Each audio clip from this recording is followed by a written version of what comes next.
Happy 56th founding anniversary ng atin pong samahang PBMA Incorporated. Unang-una, ang aking paggalang sa ating hinandom sa kanunay, the supreme founder of the PBMA Incorporated, the great architect of the province of Dinagat Islands, Divine Master Ruben Edereclio Sr., sa kanyang makasamahan sa General World Spiritual Division, Dr. Estovar, Captain Capuljury, and General Adriano de la Concepcion.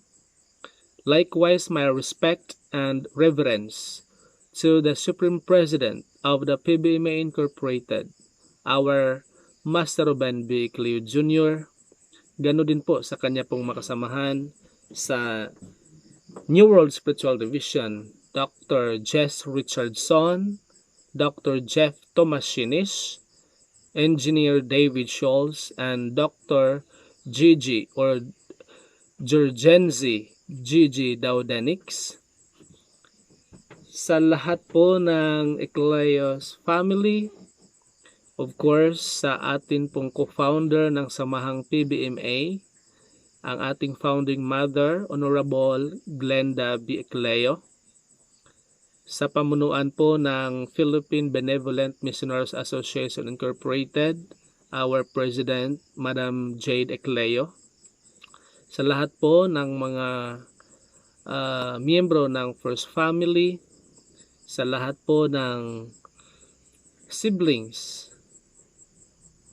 sa pillars ng ating samahang PBMA, First 13, First 24, 9 planets, sa of course sa atin pong incorporators, parang nararapat ata na kailangan po natin silang bigyang pugay sa araw na ito, dahil kung hindi po sa kanila, with the guidance of the spiritual division, hindi po mabubuo ang PBMA Incorporated. Let me just mention, unang-una sa listahan, of course, sa nabanggit ko na po kanina, ang ating pong Divine Master Ruben Edereclio Sr., si Brother Arsenio D. Nazaredo, si Brother Francisco C. Enerio, Brother Floro Cabo Verde, Brother Maximo Cabo Verde, Brother Carlos Lomanta, Brother Maximo Ravelo, Brother Dionisio E. Cui or Coy, Brother Pedro Y. Montives, Brother Victoriano Rafols, Brother Eusebio Bandivas, and Brother Casiano Goria.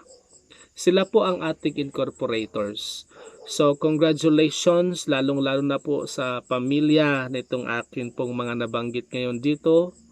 So may salute to these people. Alam naman po natin na talagang namayapa na po or wala na po ang kanilang material ng mga taong ito, kung saan ngayon ina-enjoy po natin ang kagandahan, ang atin pong samahan nitong ating banal na association. Ang akin din pong pagbati sa lahat ng miyembro ng Board of Trustees ng PBMA, sa lahat po ng mga kasapi sa executive officers, ganon din po sa management officers, sa lahat po ng mga opisyales ng mga chapter level, sa lahat-lahat ng mga namumuno, of course, sa lahat po ng miyembro nitong ating sagradong samahan, is again, happy 56th founding anniversary po sa ating lahat. So napakahalaga po ang mga miyembro nitong ating samahang PBMA, kasi materially speaking, kung tingnan po kasi natin ang ating association, talagang ito ay pagmamay-ari ng mga miyembro, pagmamay-ari ng mga tao, kung sino man ang nasasakupan nito. Lahat ng organization na may INC sa dulo or incorporated or shall we say Inc., ang nagmamay-ari po nito ay yung members ng nasabing samahan. So of course, hindi naman po natin ipinagkaila na with ang ating respeto po sa lalong-lalo na sa pamilya. Of course, from Divine Master pa sa mga ekleyo, talagang nandyan po yon. Pero kung legal ang ating pag-uusapan, talagang masasabi po natin na tayo pong mga miyembro ng PBMA, no? Tayo po ang nagmamay-ari nitong ating sagradong samahan. Kaya nararapat siguro na tawagin nating atin talaga ito, no? Kaya hindi dapat natin pababayaan itong ating sagradong samahan. Kung sa tingin natin ay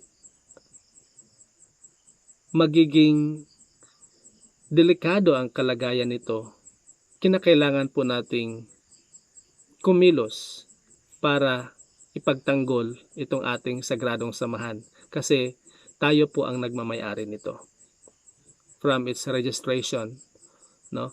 So Philippine Benevolent Missionaries Association Incorporated. The very reason why nag-decide po ako na magsalita, ginawa ko po itong video na ito kasi marami po talagang nagtanong pa sa akin kung ano ba talaga ang PBMA, na-extend ba talaga, na-register ba talaga ito sa Securities and Exchange Commission or hindi pa. Ano ba daw ang talagang katotohanan? Nakakalungkot lang isipin na hanggang sa kasalukuyan, marami pa ring mga miyembro or mga tao na nag-isip na talagang hindi na existing or ang PBMA, lalong-lalo na ang kanyang registration sa Securities and Exchange Commission.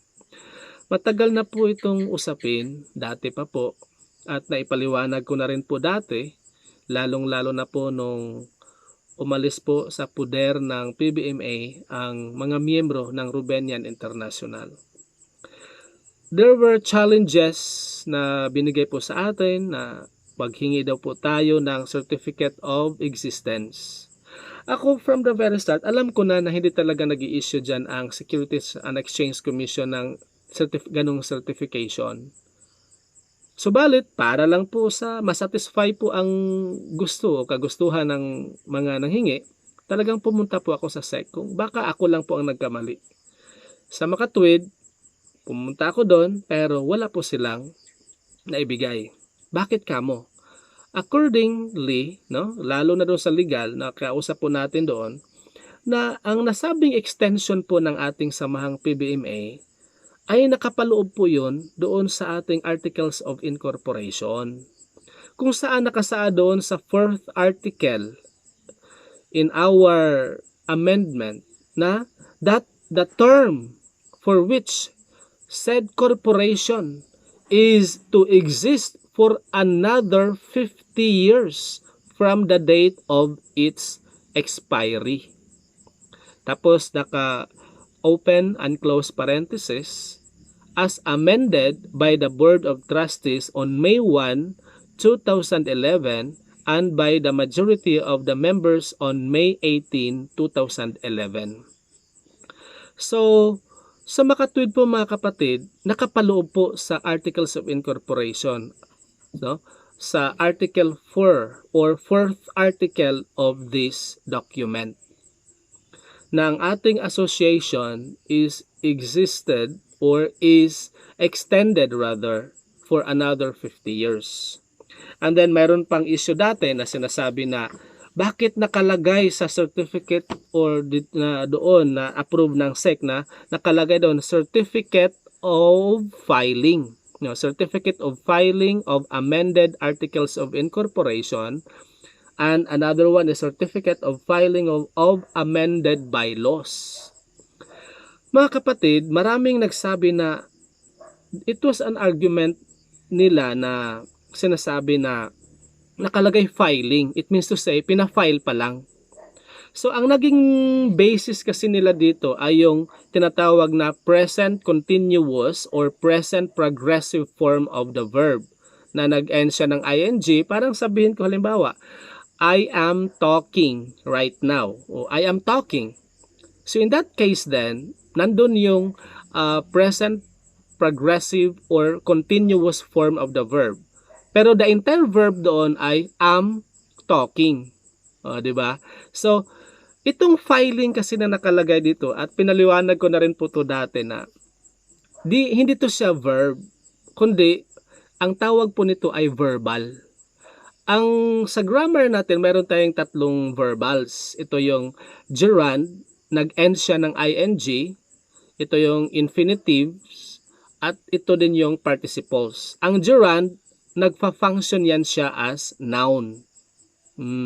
For example, sabihin ko, dancing is my favorite. So, dancing is a subject which is a noun. Is there is just the verb. Kaya ganun yun siya. Kaya itong certificate of filing, it means to say, naka-file na yan doon talaga na mayroon talaga tayong approved na articles of amended articles of incorporation at saka amended bylaws.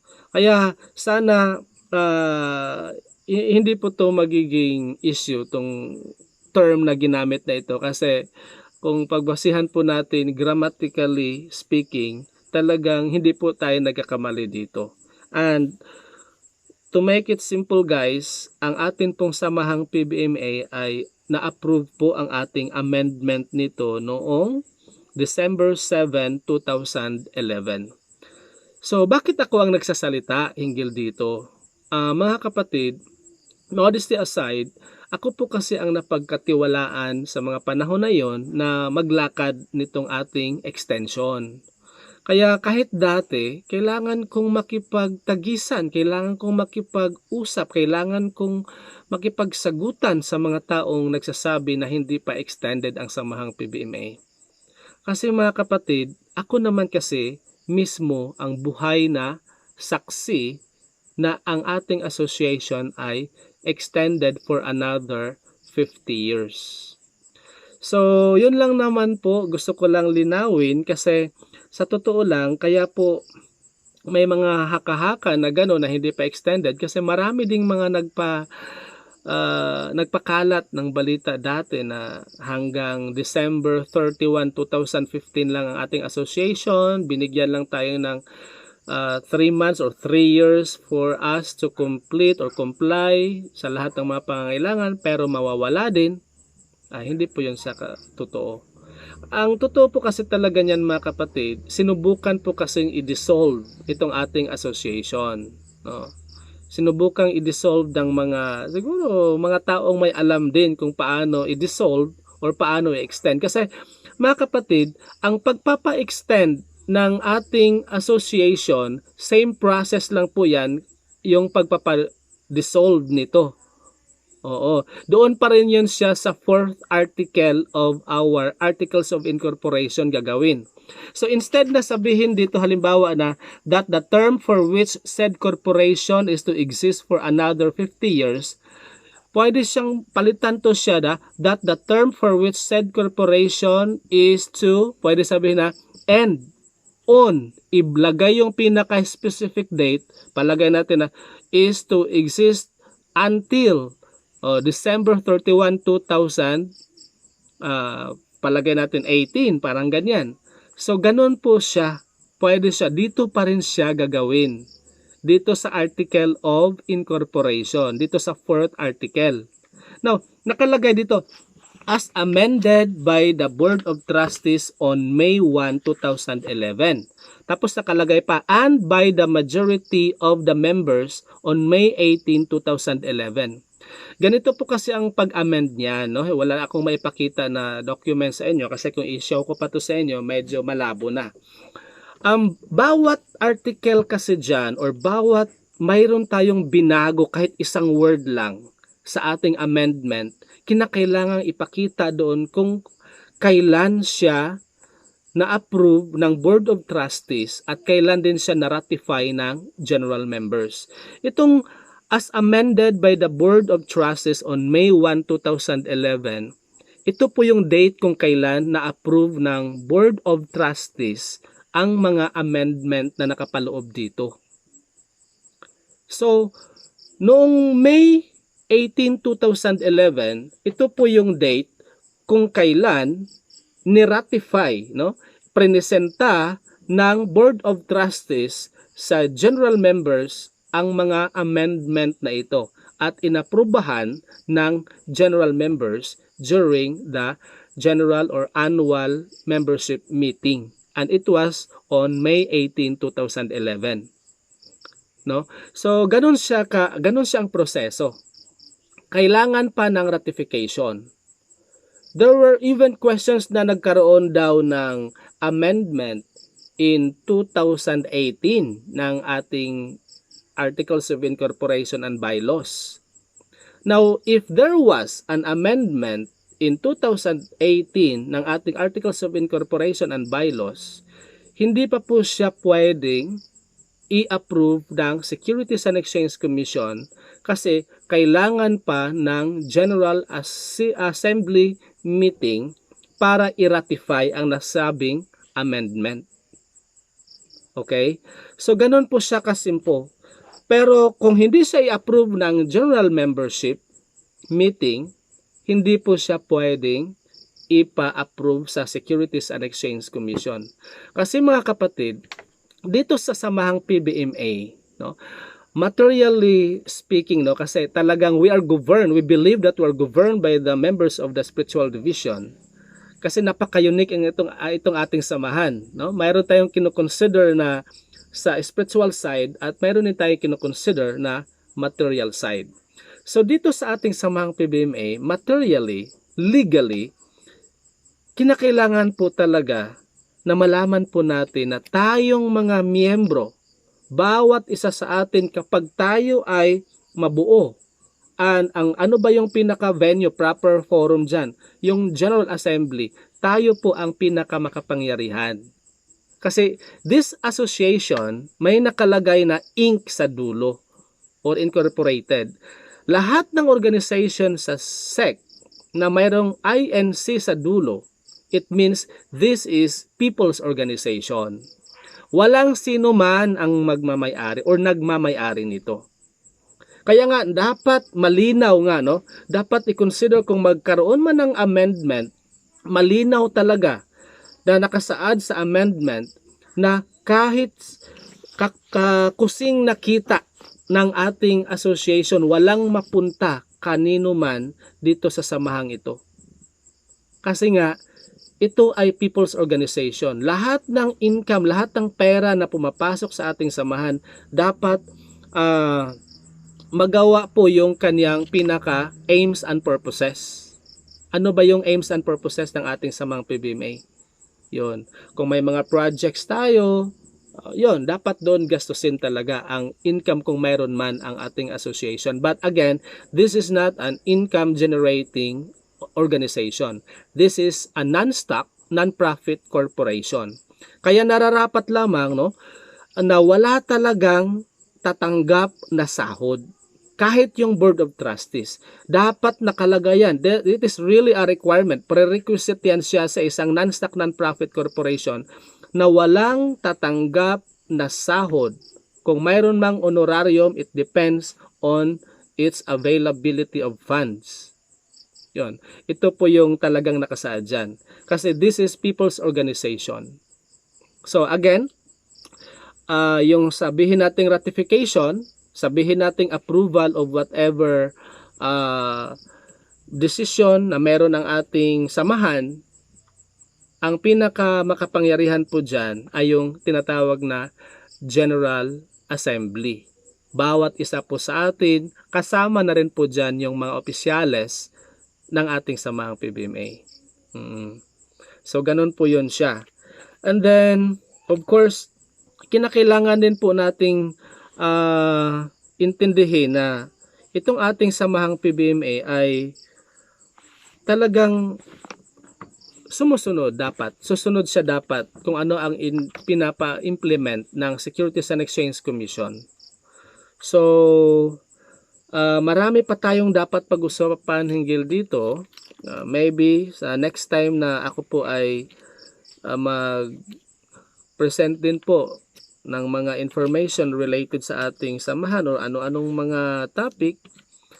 So, doon po natin siguro pag-usapan. Sa ngayon po mga kapatid, nais ko lang pong iparating sa inyo na we must be happy kasi nakarating po tayo ng 56th founding anniversary.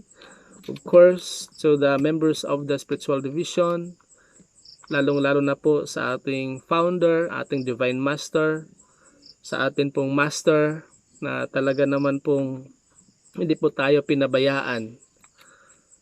Malungkot lang dahil sa ang daming pagsubok po ang dinanas ng ating samahan. Pero sana maninindigan po ang lahat, maninindigan sa kabutihan, maninindigan kung ano po ang tama para po sa ating sagradong samahan. Remember of this na kinakailangan po nating alagaan ang ating association kasi tayo po ang may-ari nito. So, kung may mga katanungan, pwede rin kayong mag-request sa akin kung ano po yung pwede nating i-discuss next time na magbigay po tayo o gagawa po tayo ng video. So, kasi hindi po talaga maganda ang nangyayari ngayon sa atin. Lalong-lalo na po na marami po sa atin ang natatanggal sa ating samahang PBMA. Ako isa na rin sa nabigyan na expulsion, pero so far wala pa namang binigay sa akin na expulsion letter, kaya masasabi ko po na ako pa rin po ay nananatiling miyembro ng samahang ito. Ang sa akin lamang po, itong live na ito, nais ko lang iparating sa inyo na talagang itong status ng ating samahan na talagang we are still existing. So, it would be another 50 years and we will be counting into 100 years. So again, bago pa po end ang 100 years of existence ng ating samahang PBMA, dapat paasikaso na rin po ng mga opisyales in the future kung anong dapat gawin para ma-extend po ng another 50 years na naman hanggang mag-count na naman tayo ng 150 years nitong ating samahang PBMA. Kasi sa batas kasi pwedeng within 5 years bago yung expiry ng registration, pwede siyang i-process. Same thing na ginawa po natin, no? Sa ating association. So, nung 2011, na-approve siya. It was due to the request or utos po ng ating master na gawin na ang mga paraan, no? Gagawa na tayo ng paraan para for the extension of our association. Maraming nakakaalam niyan that it was master's advice or order na as early as 2010, if I'm not mistaken, or 2009, nabanggit na yan sa mga pillars ng ating samahang PBMA na sinabi ng ating master na asikasuhin ang extension ng ating samahan. So again, congratulations po sa ating lahat bilang nagmamay-ari po nitong ating samahang PBMA. Nais ko lamang pong iparating sa inyo na napakahalaga ng bawat isa sa inyo. Mayroon niyang binanggit sa akin si Master before nung nagkaroon po kami ng workshop, seminar ng RISFI. There was a question, sabi ng speaker doon na, what do you want to perform in the kingdom of God? And then at that moment, Master called me. Sabi niya, Rom, halika nga dito. And then, he was trying to demonstrate doon sa table. Sabi niya, alam mo, Rom, napakahalaga po para sa atin na mga shepherd. Kasi nga, what do you want to perform in the kingdom of God? Do you want to be a sheep or a shepherd? Parang ganun yung question no? So, ako, modesty aside, nabanggit din niya na sabi niya, napakahalaga po ang atin pong mga tungkulin bilang shepherd. Kinakailangan nating alagaan, lagay sa isang safe na lagayan ang mga sheep o ang ating mga nasasakupan. Sabi niya, kung narito, sabi niya, kung dito nandyan ang mga sheep, kinakailangan lagyan po natin ng bakod ang paligid nito para hindi po sila makain ng predators. So, sa mga namumuno, sa mga may kapangyarihan nitong ating samahang PBMA, huwag po sana nating hayaan na mawala ang mga sheep na inalagaan po ng ating master. Napakahalaga para kay master ang mga miyembro. In fact, bago pa man siya nawala, sinabi talaga niya sa atin na pagbalik niya, tayo na ang kanyang asikasuhin, ang pamilya niya. Pero ganoon pa man, ayaw kong maging malungkot yung ending ng usaping ito. Nais ko lang pong batiin ang lahat again ng happy 56th anniversary. Magbunyi po tayo dahil tayo po ay nananatili pang narito nitong ating samahang PBMA na napakahalaga po sa ating mga superiors. Lalong-lalo na po ng ating Divine Master, ng ating Master, at ng mga miyembro ng Spiritual Division. So magkapit-bisig lamang po tayo. Sundin lang po natin kung ano po ang nararapat gawin at kung ano po ang sinisigaw ng puso natin. Kung mayroon po tayong hindi nagustuhan sa mga pamamalakad, kung sa tingin natin ay unfair, pwede po tayong mag-voice out. Kasi tayo naman ang nagmamay-ari nito. We are the backbone of this organization. So, sa mga namumuno din, sana you have to initiate yung proper venue para po pag-usapan kung ano-ano man po ang mga bagay-bagay na dapat pag-usapan. Isaalang-alang po natin ang karapatan ng bawat isa. Ang karapatan ng bawat isa na nagmamay-ari nitong samahang PBMA, materially or legally. Kasi this is a non-stock non-profit corporation. Though, again, hindi naman po natin isinantabi dyan ang divine intervention. Kung ano po ang plano ng ating Divine Master, ng ating Master, ng members of the Spiritual Division, nasa atin po yan eh. Kung magpagamit po tayo as instrument for the realization of their plans. Hindi po natin hintayin na, kasi maraming mga miyembro na nagsabi na hintayin lang natin kung anong plano ng ating master, ng ating divine master. Hintayin natin kung anong plano ng miyembro ng spiritual division. Pero we, the people of this association, are the realm. Tayo po talaga ang siyang gaganap sa kanilang plano. So, sana mananatili po tayo matatag ang bawat isa po sa atin at gawin po lang natin kung ano po ang nararapat. Sana magkaayos po ang lahat. Sana manumbalik ang dating saya na atin pong nararamdaman nitong ating sagradong samahan. And thank you so much. Again, happy 56th founding anniversary, PBMA Incorporated. God bless us all.